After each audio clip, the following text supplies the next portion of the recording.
Coming up on today's Next Fan Up podcast, the Soundoff edition, we'll be hearing from the winners from the divisional round of the playoffs. Plus, we have a new coach in Jacksonville. It's all coming up.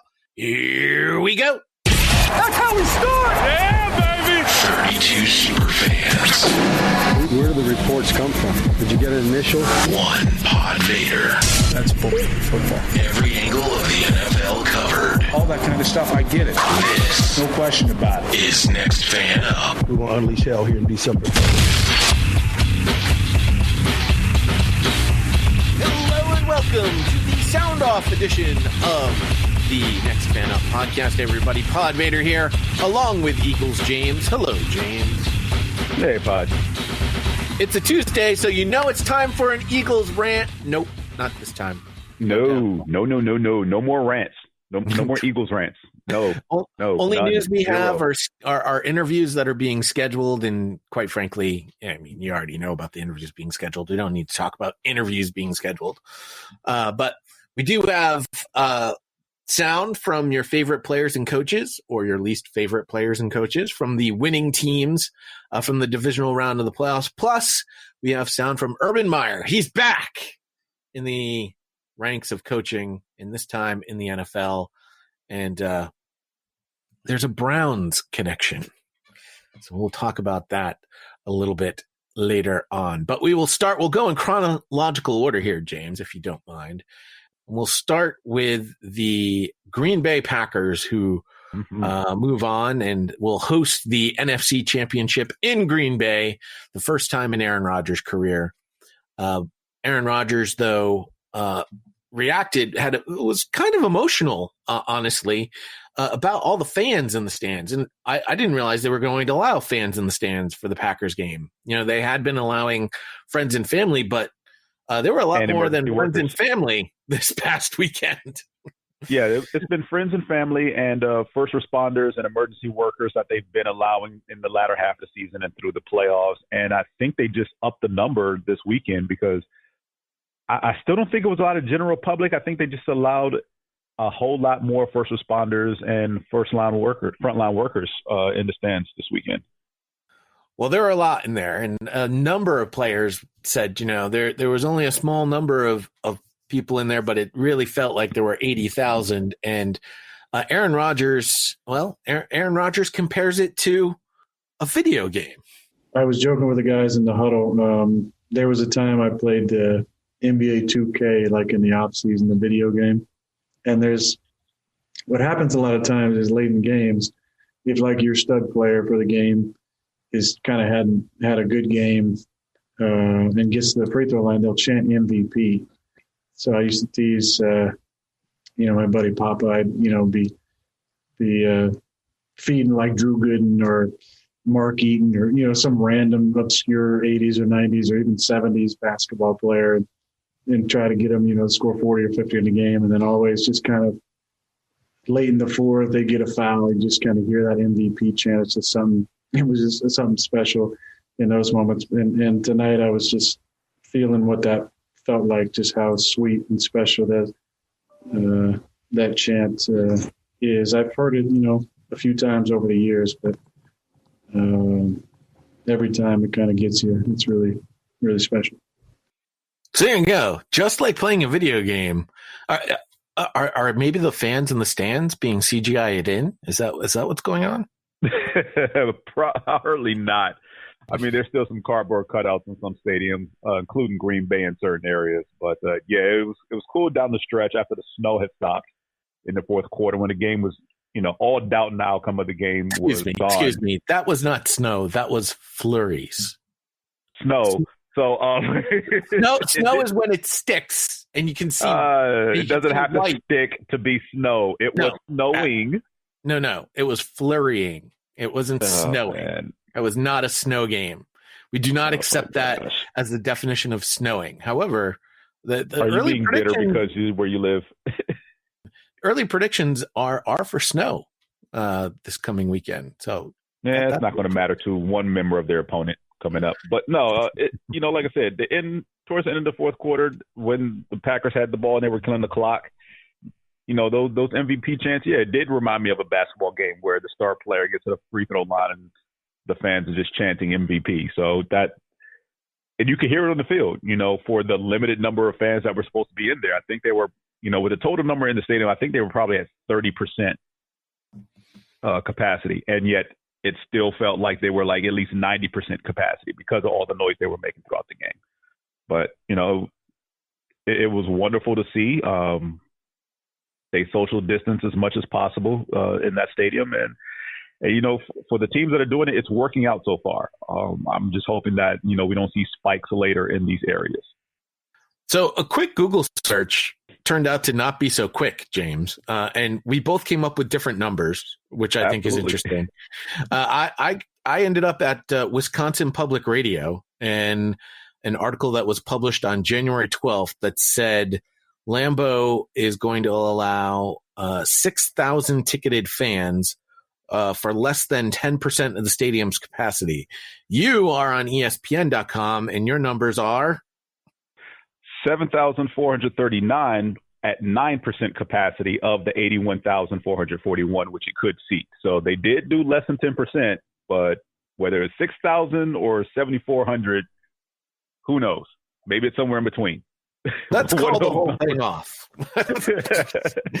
But according to the players, they felt like there were 80,000 fans. Now, I actually have I can actually share a little bit of insight on this here, James, because I once famously played in a sold out New Britain Stadium in a softball game versus the Jonas Brothers.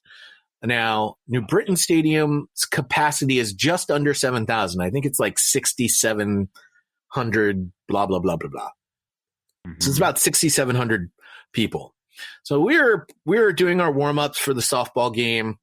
Jonas Brothers come out of the dugout, and the roar, my friend, was intense.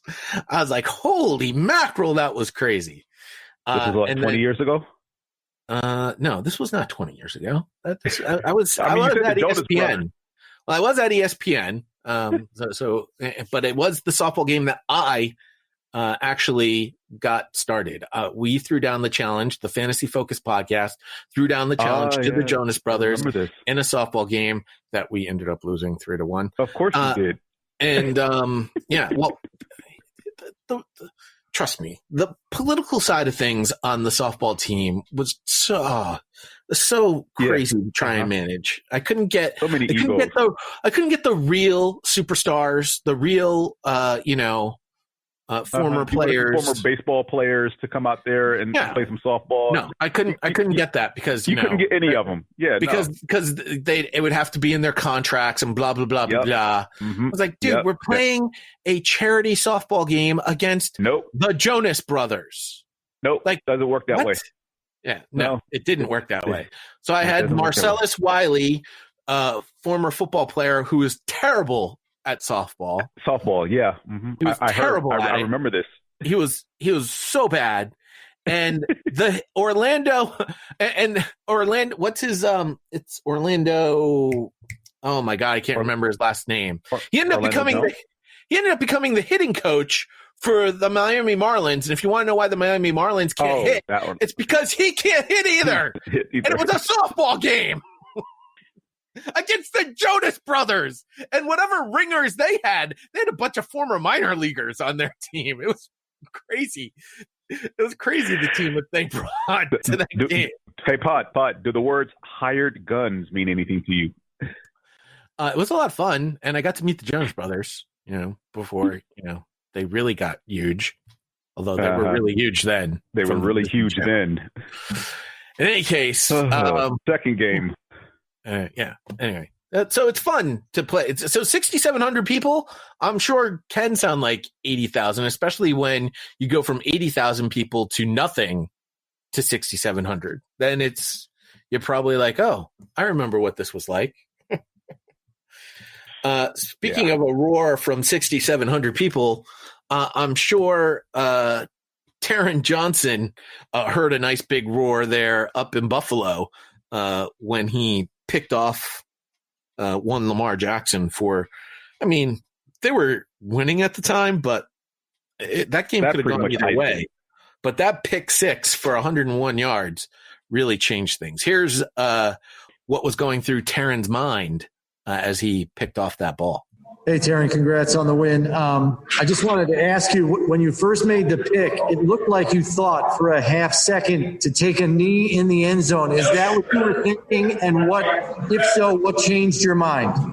That's exactly what I was thinking. I caught the ball and I kind of looked down, but then I looked up and I just seen a whole bunch of green grass to the right side of me. So I figured if I could race over there, I didn't see nobody else side me. If I got leading blockers, I know Lamar's fast, but if I got leading blockers, I feel like I could take it. And then just the job that Tre'Davious did as your escort there, because you probably wouldn't have got to the end zone if he wasn't there to block for you, right? Yeah, I'm thankful for that. You know what I'm saying? I saw Lamar coming. You see that I slowed down a little bit to let Trey get in front of me just to help me out. Always follow your blockers. That is key, especially in Madden. If we're going to take it back to video games, you want to follow your blockers in Madden because you will get better yardage that way instead of trying going solo. Yeah, that hardly ever works out. Most pick sixes, unless there's no one over there, no one giving chase, a convoy helps. It was a pretty big play there by Taron Johnson. He talked a little bit more about his whole career. Here's the thing to remember about Taron Johnson. Just a couple years ago, he's a GIF. Go ahead and search for defensive back gets ball to face at the scouting combine. Oh my God! During one of the drills, Taron Johnson takes a ball right to the face. It's pretty impressive. It wasn't all fun and games in this contest though, because it kind of lost its thunder because the next drive after that pick six, Lamar Jackson took a shot to the back of the head, concussion in the end zone. He would leave the game at the end of the third quarter, missed the entire fourth. He was ruled out shortly thereafter. And this is one of the feel-good things that came out of it. Lamar is doing better, one. Two, Bills Mafia went to Twitter and all made donations, most of them in the nominations of $8 or $80 or whatever have you, because of Lamar Jackson's number, to his charity in Louisville. So that was good to see. Bills Mafia has been doing stuff like that all year round. So it's the Bills Mafia, despite the Mafia moniker, not really Mafia-like. No, they're much nicer than the Mafia. Who was it? What was it? Andy Dalton a couple of years ago when Cincinnati had to beat Baltimore just to get Buffalo into the playoffs. They made a whole bunch of charitable donations, and again, denominations of $14 because of Andy Dalton's number at the time with Cincinnati to his charity of choice. So they pretty much dig deep. They find whatever charity these players spearhead, and they just dump money in there, at will. So I haven't heard much about it this season as far as any particular player because of it, but it always comes when, they're either trying to make the playoffs or they're in the playoffs and whether they get bounced or they beat a team. So, but you tend to see these things, and it gives a little bit hope for the sake of humanity. Well, and to Ravens Flock's credit, I don't know if that hits as well as Bills Mafia. No, that is their hash brown. According to their hash brown, I've been watching a lot of Cobra Kai. Oh my gosh, that is their hashtag Ravens Flock. When they found out about the donations being made to Lamar Jackson's charity, Ravens Flock in turn made donations to Josh Allen's charity of choice, which is, I forget the name of it. But in any case, it does sort of heartwarming. It's sort of good to hear. Glad to hear it. So we'll be seeing the Bills moving on to the AFC Championship game, where they'll face the Kansas City Chiefs, and we'll hear from their quarterback, one of their quarterbacks, in just a second. But first, it's not the end of fantasy season, James. Oh no. Are you sure? I'm pretty sure you can still make moves and make some fantasy wagering at the Thrive Fantasy app. You just go to the app store of your choice. If you're on an iPhone, you go to the Apple store. If you've got a Google phone or an Android phone, you're going to go to the Google Play Store. You're going to get the Thrive Fantasy app.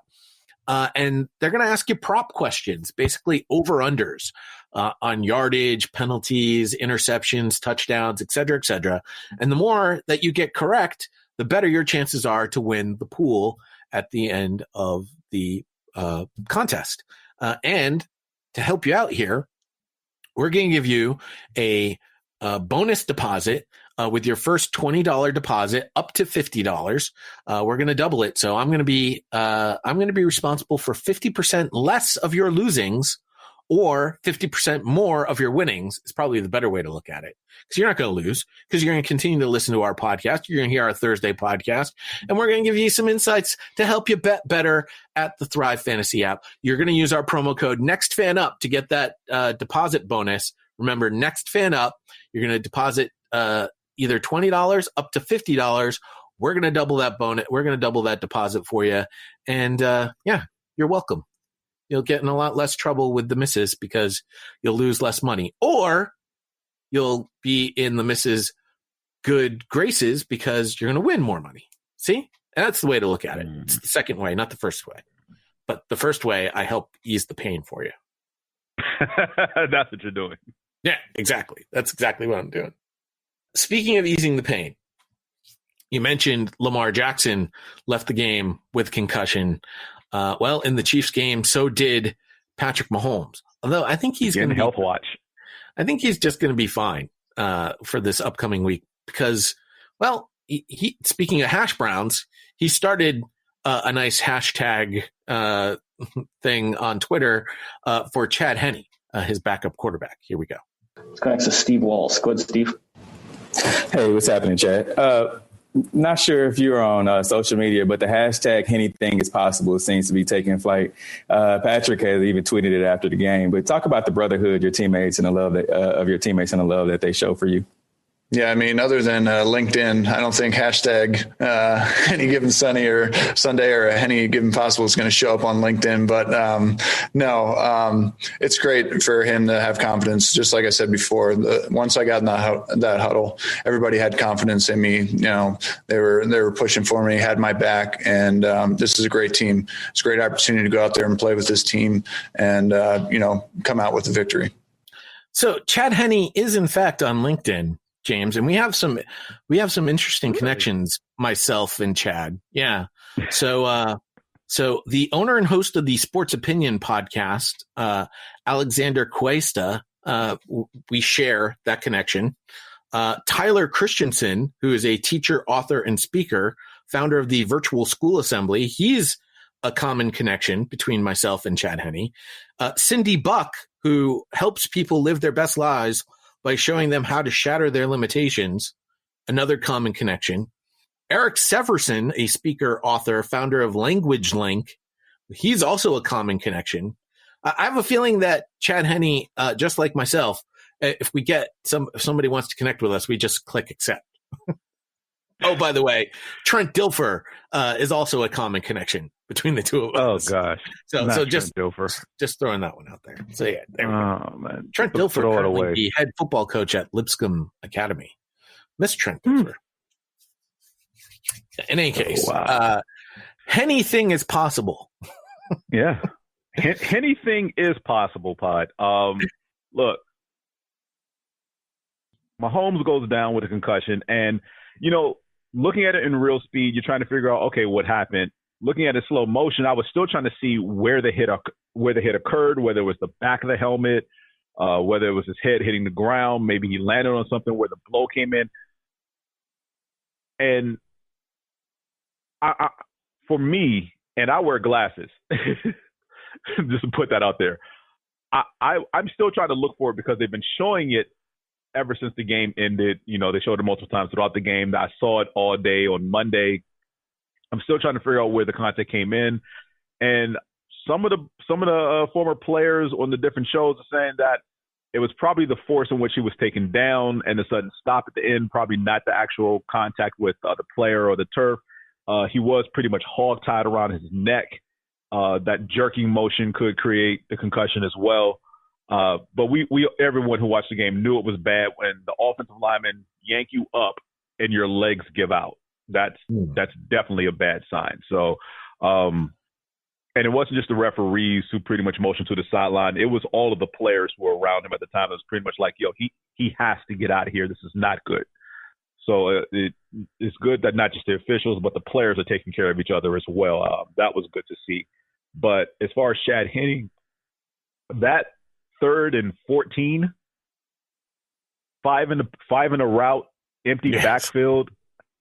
No one expects Chad Henne to run for 13 and a half yards. No one. Not even Cindy Buck. Look, you expect, okay, this is going to be some deep crosser over the middle to Tyreek Hill, some short underneath hook to Travis Kelce, maybe some gadget play to Hartman or any of the other weapons they have out there. Who knows? Maybe incomplete pass, but the last thing you expect is Chad Henne breaking out of the pocket and running for 13 and a half yards. And then the 4th and inches.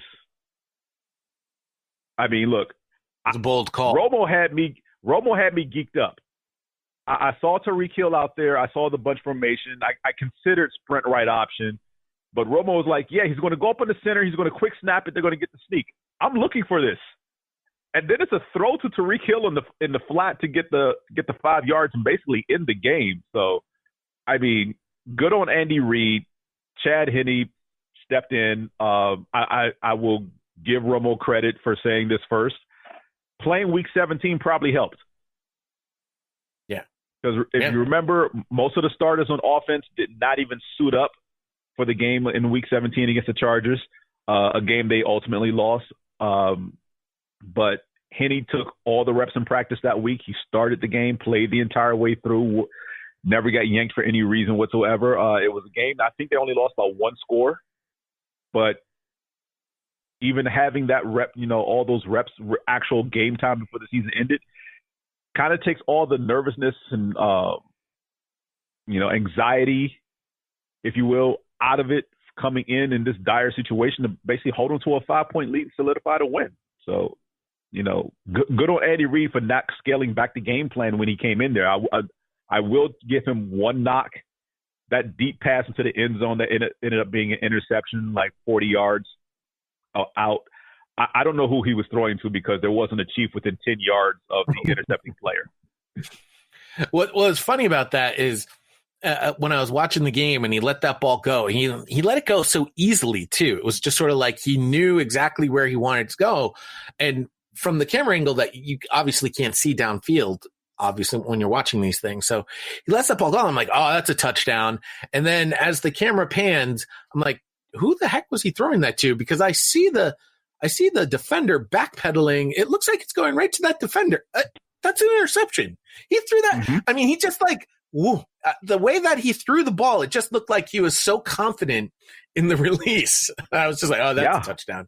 And I was like, oh, no, that's absolutely not a touchdown. So my son asked me this question.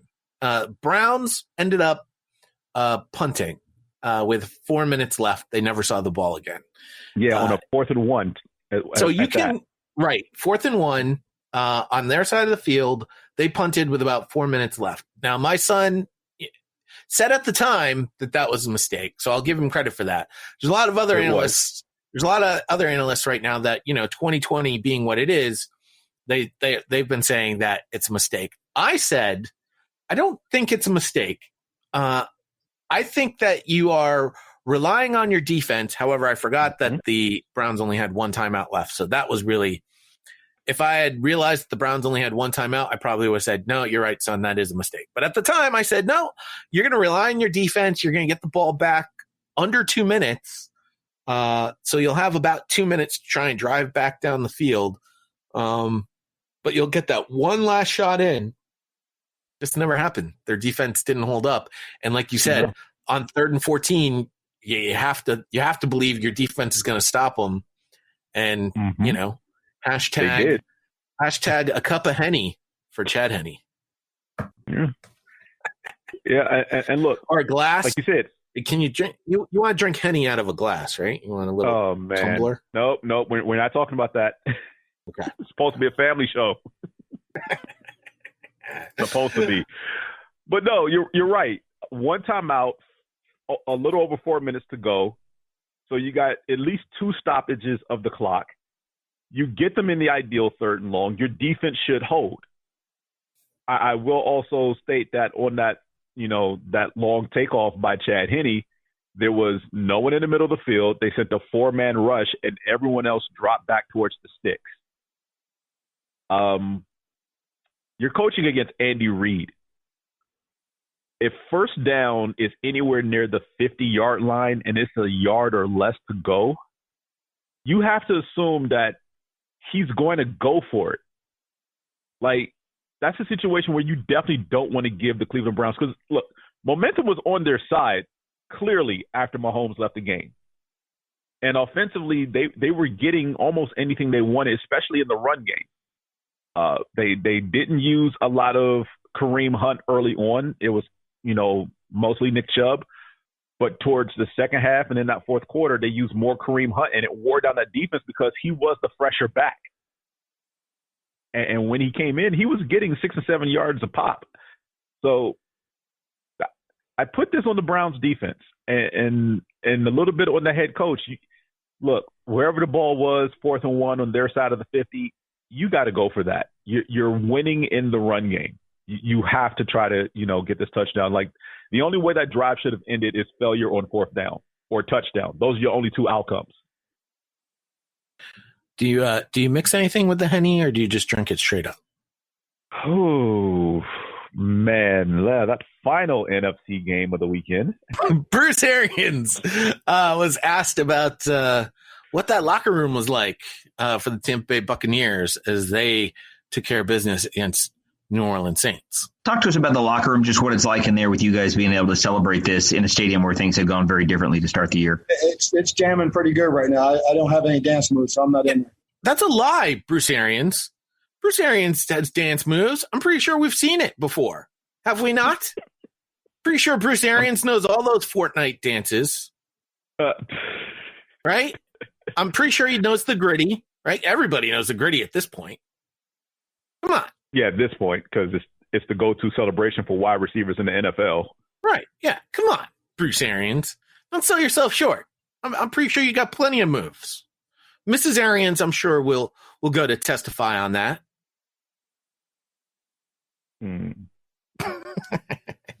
Tampa Bay, moving on, taking care of business. It was reported right before the game, Drew Brees planning on calling it quits. He was asked after the game. Certainly looked like the way that he left the field with Tom Brady, that this was it for Drew Brees. I'm not so sure. Now, yes, I mean, I'll steal it from Neil, and I'm sure Neil will repeat this on the Thursday podcast. There is definitely no oomph on Drew Brees' arm anymore. He cannot throw the ball with any sort of velocity. But I can't believe Drew Brees is the type of competitor that is okay with the way that he's going out. Like, I know you don't get – there's a very small list of players who've actually gone out into the sunset victorious, right? John Elway, Peyton Manning, Michael Strahan. Bettis. Very few players actually get to leave the game on their own terms in that manner. However, I don't think Drew Brees wants his last moment to be remembered like this. I would dare say it's probably even better if Drew Brees were to go out and have a Peyton Manning-esque season that doesn't result in a Super Bowl victory as Peyton Manning's last year in Denver. Remember, Manning ended up getting benched for Brock Osweiler. And then they got to the playoffs and they made the switch back to Manning. I dare say that would probably even be better for Drew Brees than going out on this game. What do you say about that? Take your pick. He's through no fault of his own. He's been benched each of the last 2 seasons with injury. The backups came in and pretty much won every single start, save one, Taysom Hill, to the Philadelphia Eagles.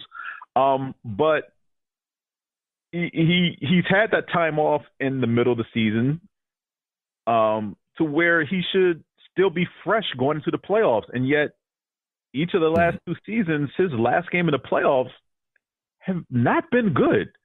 You know, despite the fact that they had a close game against the Vikings in last year's divisional round that they lost, or was that the wild card round? I forget. But they played Minnesota. They lost at home. That wasn't a very good game by Breeze, and you know, as close as it was.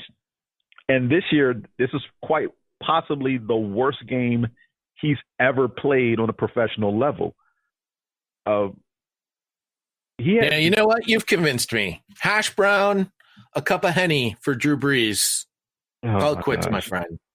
But look, I'd be shocked if Neil doesn't mention the words limp noodle and Drew Brees' arm in the same sentence on Thursday. So, yeah, you're right. You're right. And look, you're right. I mean, that touchdown by Jameis Winston was pretty impressive. But again, it was a trickeration. It was a trickeration play, though. So I mean, you gotta take a little bit off because it was a trickeration play. But think about every single throw Drew Brees made in this game on Sunday, and remember that play, trick play as it was. Jameis Winston still took the ball behind the line of scrimmage, and yeah, he had all day to throw it, and he launched that ball 45 yards downfield. All right. Are you saying Drew Brees throws the ball over the line of scrimmage? That's not. I don't think that's legal.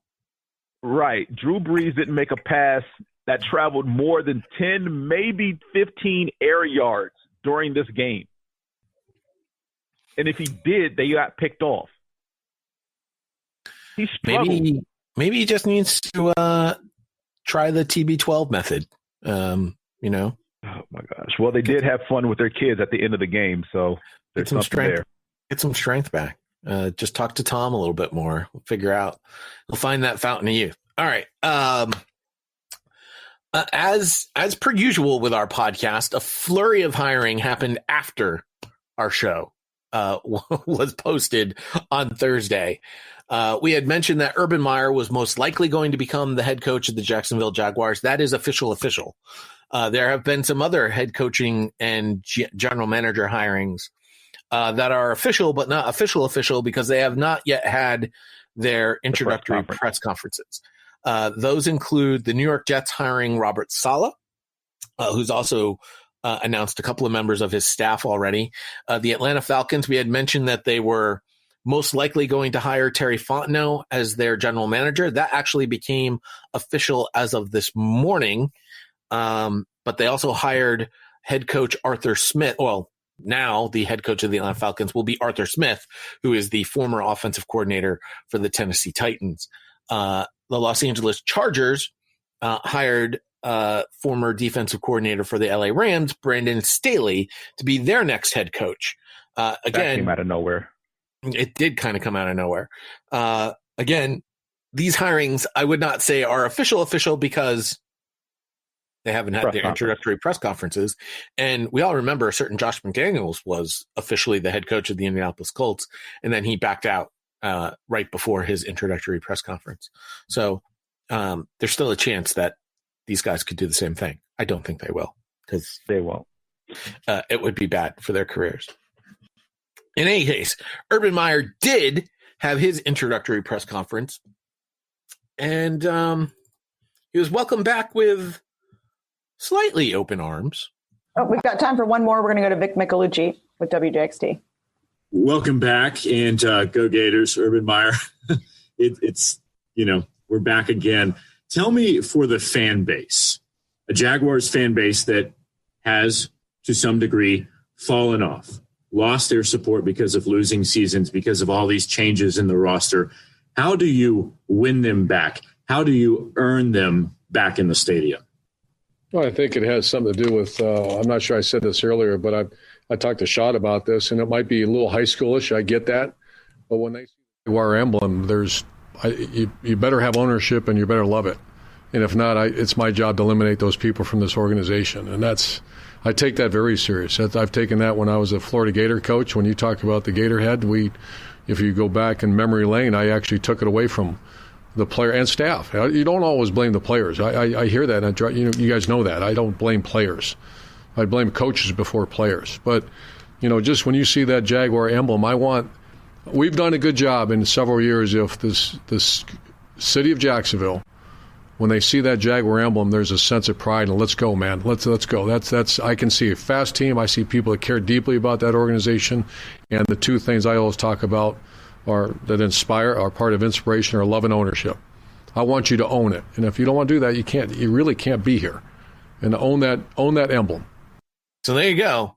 I seem to remember, James, a certain head coach of the Cleveland Browns by the name of Hugh Jackson, who during the preseason told his players they weren't getting the stripe on their helmet until they earned it. Didn't work out too well for Hugh Jackson. I don't know if this earning the Jacksonville Jaguars emblem is going to work out too well for Urban Meyer. Well, they'll probably be a candidate for Hard Knocks along with several other teams. And, it'll be interesting that if they make Hard Knocks this coming year to see the Jaguars helmets without the Jaguar on the side of it during training camp. I can't believe he went there. He even admitted it was a little high schoolish, but high schoolish. Oh my gosh, that was Pop Warner. Dude, you're gonna earn your emblem. Come on, man. Seriously? It doesn't work that way. Interestingly enough, he was asked earlier in the press conference about some of the conversations he had with Jimmy Johnson.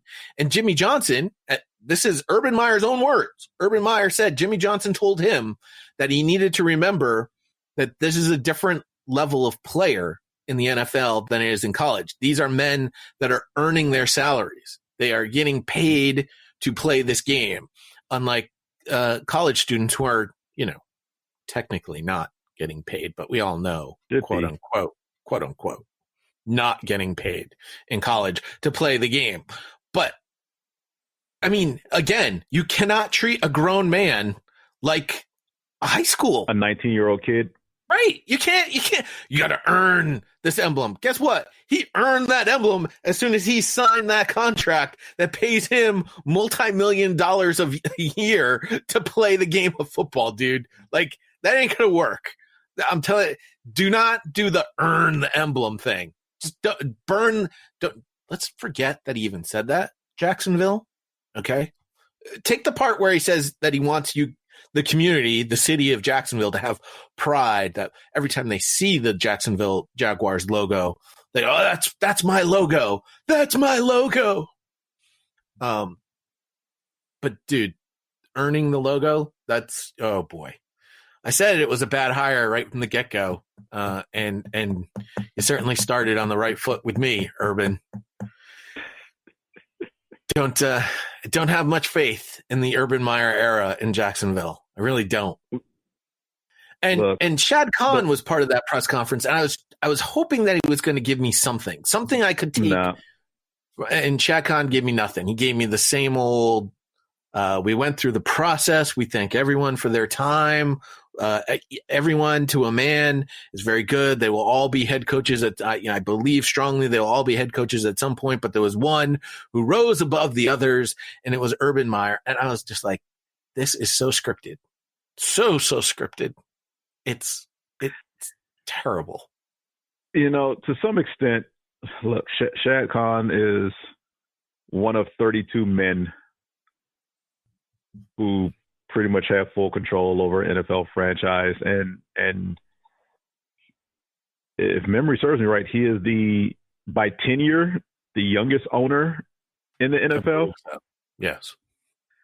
So in some regards, he's still trying to find his way and fit in with everyone else, if you will.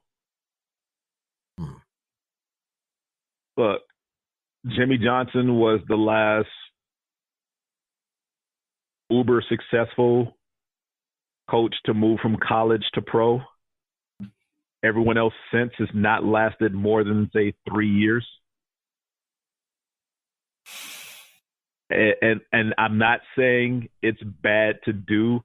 I have nothing against a college head coach coming up to the pro level to be a head coach. It just takes a very special type of person to do it and succeed. And by succeed, I mean actually keep your job for like at least 5 seasons to where you actually turn a franchise around into a winning organization, and then you're constantly making the playoffs. That's what I mean by succeed. You don't even have to win a Super Bowl. Just consistently make the playoffs after 3 years. Well, that's why this coming season for Matt Rule in Carolina will be telling, because as many people noted, they called Matt Rule's first season in Carolina a quote unquote success. And to a degree, I can see that. The team made improvements and looks like they are improving, arrow pointing, trending upward from where they were previously. But his second season will be telling. Now that everybody's seen what he does for a year and they've got tape on it, that's another. And they do better. I love stealing these phrases from Neil. They're fun. Look, 6-10 in his rookie season. You hope that number goes up. That's the hope. And if they stumble into the playoffs, those are lofty goals right now, because I've mentioned all season they have a very young defense, and if the defensive side of the ball can come around and save, because they could have easily been 9-7 this season. There were probably 3 games that their defense just gave up deep passes at the end of the game, and I mean like the final minute. Deep passes, running through the secondary, busted or blown coverage, missed assignments, whatever have you. And again, how about just an upgrade at quarterback? How about a healthy running back all season? Well, Mike Davis was pretty healthy. Mike Davis was pretty healthy, yes, but he's not Christian McCaffrey. No, he's not. And there are things, and a healthy Christian McCaffrey, you could do things like put both McCaffrey and Davis on the field and split McCaffrey out wide or put him in the slot and really confuse defense as far as what you're going to do. Those are things that I'm pretty sure that they've thought about. Consider McCaffrey's ability to catch the ball, not just out of the backfield, but when split out. Well, I'm sure previous to McCaffrey's injury, they did not plan on using Mike Davis in a regular role. My guess is what you're describing now that they've seen what Mike Davis can do, 100%, that you got to use both those guys, confuse defenses, put them both on the field at the same time. Run plays with Davis, run plays with McCaffrey, put McCaffrey at wide receiver at times. It does give you some versatility. Again, I don't know if Teddy Two Gloves is necessarily the quarterback of the future there. It's the quarterback 1 year in a new system, and they had no off season. I give the benefit of the doubt to the player when you're in a new system with no off season. Let's briefly touch on the off season before we say goodbye to everyone. Here, because the scouting combine is off as the NFL continues to manage their off-season schedule through the era of COVID. There will be no scouting combine this year. Now, apparently, they're still going to be doing some interviews.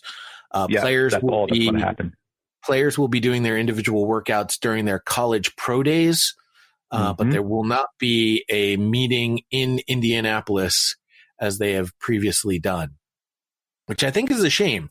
Now, I do believe the Senior Bowl is still occurring. Yes, the Senior Bowl is still happening, which I don't understand how that is. I don't understand it either, but if I'm an NFL team and I have now just learned that the combine isn't happening, and if I'm a college student that's looking to get into the NFL at this particular point, I think there's a whole lot more importance on the Senior Bowl this year than there was in previous years. The Senior Bowl was always important, but I think it becomes that much more important now, especially without a scouting combine. Yeah, I believe it's the Senior Bowl and the All-Star game, I think, are still happening. I think I may be wrong in that, but I definitely one of the Senior Bowl is happening, yes. But this is one of those things where if you're an underclassman, you're not going to the Senior Bowl. Right. And it's baffling as far as how college is dictating which of these post-bowl games, if you will, are still happening, where you have players coming in from different schools to play in these, this one or maybe two, exhibition games. It's good for the NFL staffs that coaches in them because it gives them a leg up on talent they could be evaluating. It's always helpful in that regard. But, I'm not sure that if I'm a college player, senior or otherwise, that I participate in a Senior Bowl or an All-Star game if there is one. Just it's a little worrisome. Well, I think it depends, right? I think if you're Trevor Lawrence, you have nothing left to prove. Do not go to a Senior Bowl. Do not go to a Senior Bowl. Do not go to an All-Star game. Do your throwing workout during Clemson's pro day and call it and call it a night. Good night, everybody. If you are Justin Fields, I think you still need to show something. I think there's a lot of people right now that are wondering if Justin Fields is the number 2 option at quarterback versus maybe a Zach Wilson. If I'm Zach Wilson, I want to solidify the fact that, no, I'm the number 2 quarterback option in this upcoming draft. If I'm Trey Lance, who didn't get a chance to play, right? Is he the guy from North Dakota? I forget which one it is. I think that's him. There's a lot of talk about what you can do. You didn't get to play a season. So you need to show off somewhere. Go to one of these all-star games. I think it's important for those types of players, if that is an option for them. And yes, understand the risks that are involved with that. Like you said, you're going to have multiple players coming from multiple different parts of the country where COVID is at different stages in the way that it's spreading right now across the country. Understand the risks, but understand that if the NFL is your next step, where your best place is to improve your position for the upcoming draft. I don't think pro days are obviously going to become a lot more important now too, without a scouting combine. This is going to be one of the more interesting drafts because there was no real college football season. I don't know how you're going to evaluate players based on how they did, right? Ohio State didn't play a full season this year. Hey, look, I'm going to paraphrase one of Mel Kiper's epic rants. You don't need a scouting combine. Just put on the tape. Just put on the tape. You saw him play. Just put on the tape. But there isn't tape. What if there isn't tape? What if there's a tape where the tape you have is 2 years old? When you're just learning the game, when you're just getting used to the college game versus the high school game. I will say this, for conferences where players play like the ACC and the SEC, where they played their full schedule, albeit mostly, primarily in conference every single game, you do have tape on those players. For other conferences, Big Ten shortened, started late, Pac-12 started late, Big 12 started late, those you could be wary of, not to mention schools, especially in the Pac-12, canceled games, and in the Big Ten, canceled games. Just look at our national title game this year. Ohio State, including that national title game, they only played 8 games to Alabama's 13. There are some schools that didn't even get up to 7 or 6 games through, during the season because they were canceled, flat out canceled.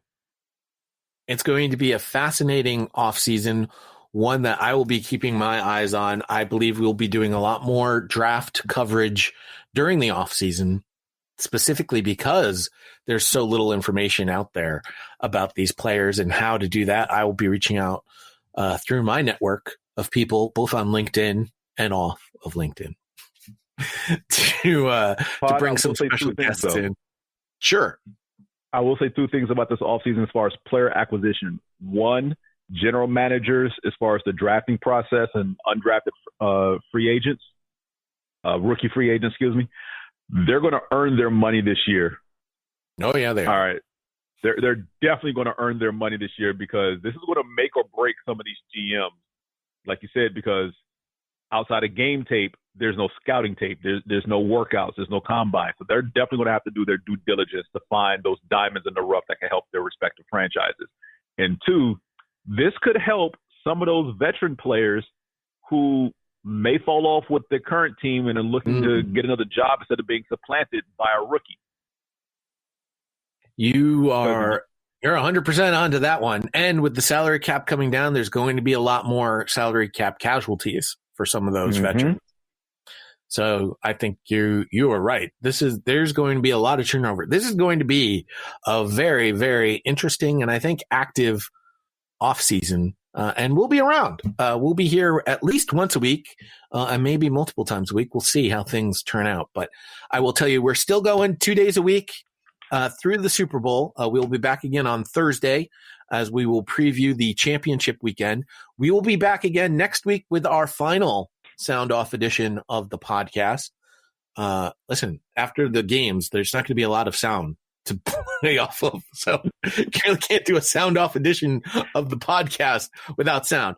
I suppose there'll be some sort of quote unquote media day. I don't know how that's going to work. I don't know how any of the Super Bowl stuff is going to work this particular season.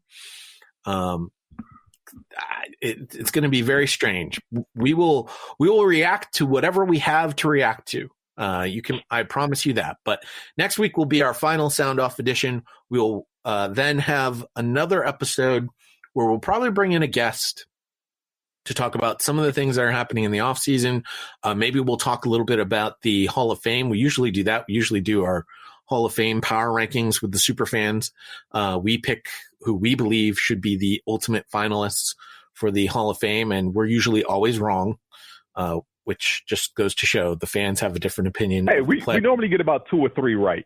We get a couple, but I don't know what these writers are watching, but there's certain guys, Coors Light. How much more Coors Light has been sold this year because they got behind Tom Flores? That's what I want to know. So on top of that, Cobra Kai is just awesome, but that's Coors Banquet. That's not Coors Light. In any case, I'm getting caught off track. We'll be back and we'll have our annual prop bet episode, which I'm sure Thrive Fantasy will be super excited to hear about that particular episode. And then, of course, we'll have our Super Bowl preview. We'll have our Super Bowl recap right after the Super Bowl is finished. And then I don't know if we're really going to go on a hiatus this time around. James, I think we might take like that Thursday off, but then we'll be right back at it, talking about some of the stuff that's coming up here in the offseason. There's a whole bunch of free agents, not just salary cap casualties. I mean, there's already been a couple of players released. Mark Ingram was just released from the Ravens just yesterday. So there's already players. Robert Griffin III. Yeah, there's already players that are hitting the free agent market that were quote unquote not expected to. Because I think there were some expectations to some players, but some of those players are already hitting. So we'll be talking about all of that. So we are here for you. nextfanup@gmail.com, at NFU Podcast, Facebook.com/NFU Podcast on Facebook. We want you involved with this as much as we are. So send those emails, send those questions, send us your thoughts and ideas as to what teams can do to help improve their franchise. I've already got a whole list of guys that I think the Patriots are going to target. Sort of my half the list probably. My middle class free agents. That's what I'm going to call it. The blue collar all free agent team. Well, I'm pretty sure you're also going to wait to see who comes back this year from the 8+ players who sat out. Not only the players that sat, the Patriots have a whole long list of free. In any case, not to make this podcast any longer. We have a lot of things that we still have to talk about, that we still have to react to, and we're going to be here with you all through the off season to do it. Next Fan Up. Tell your friends about us. Tell your enemies about us. If your enemy is in Cobra Kai Dojo right now, or as my son and I like to call it, backroom Cobra Kai Dojo, then tell them too. We want everybody listening to us. And leave us a review. Would love to hear your thoughts on what we've been doing here on the Next Fan Up podcast until Thursday when we preview championship weekend. For James, I'm Pod. There you have it. Dear friends and colleagues, saying goodbye is never easy. I believe we can all feel proud of what we have done together. And through it all, you have maintained your professionalism and commitment and remained true to the spirit of the Charter. That principle. We go out, we hit people in the mouth.